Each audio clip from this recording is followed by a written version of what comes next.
Welcome to your Taylor Council Connection. My name is Daniel Seguin, and this is a recap of the January 23rd, 2025 City Council meeting. The meeting began with the consent agenda, non-controversial and routine items that can be voted on with a single vote. These items include the reappointment of Kimberly Hill to the Civil Service Commission, an interlocal agreement with the Texas Municipal League, acceptance of infrastructure from the RCR Logistics Park development, a settlement agreement regarding damages to a water main, and an ordinance from the last meeting establishing a tax investment zone. The council then heard a presentation from cemetery staff regarding the unveiling of a monument in the historic African American burial section of the cemetery. This monument will honor and remember those who have been buried without a headstone or whose wooden markers have been lost. The project was spearheaded by the Taylor Conservation and Heritage Society, who also funded it in collaboration with the Leo Livingston Fund. The monument will be unveiled at a special ceremony on Saturday, February 1st at 2 p.m. at the cemetery. You can navigate to the location of the marker and unveiling event by taking the third gate into the cemetery and driving all the way to the back. The second item on the agenda was the approval of a new code enforcement supervisor position. This position will help develop better policies and procedures for the department, align with best practices, and enable the department to address larger issues across the city.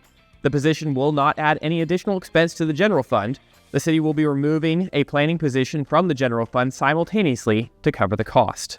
Out of executive session, the council passed a resolution joining cities and counties across Texas in support of the Texas legislature in closing much abused loopholes in Chapter 394 of the Texas Local Government Code, known as the HFC scam.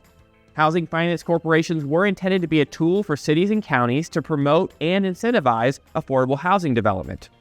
The law regarding these corporations, as currently written, gives developers tax-exempt status on all property taxes for 60 to 100 years, does not require them to actually provide affordable rental rates, and does not require the approval or even notice to the city or county in which they're located. Essentially, these developers are taking advantage of a law intended to help a local community with housing affordability. For example, an HFC located in a far-flung place, wholly unrelated to the community, is impacting, may remove billions of dollars from the local communities and school districts, all while lining developers' pockets, not actually providing affordable housing, and raising property taxes for everyone else. These developments are placing tremendous burdens on their school districts, cities, and communities without providing any revenue to help cover the costs to maintain infrastructure and to provide education for the students who live there. This places the entire burden of the development on existing residents, potentially increasing their property taxes and stealing resources from our students and local communities. This resolution is to communicate our support of the legislators working to close loopholes and the law and allow cities and counties to focus on real solutions for housing without stealing from and burdening communities and schools. More action may be necessary in the near future to protect Taylor from these scams and bad actors until the legislature can take state-level action. We encourage everyone who stands with us in supporting real housing solutions to join us in reaching out to your legislators to voice your support for the Texas legislature closing these loopholes and banning HFC scams.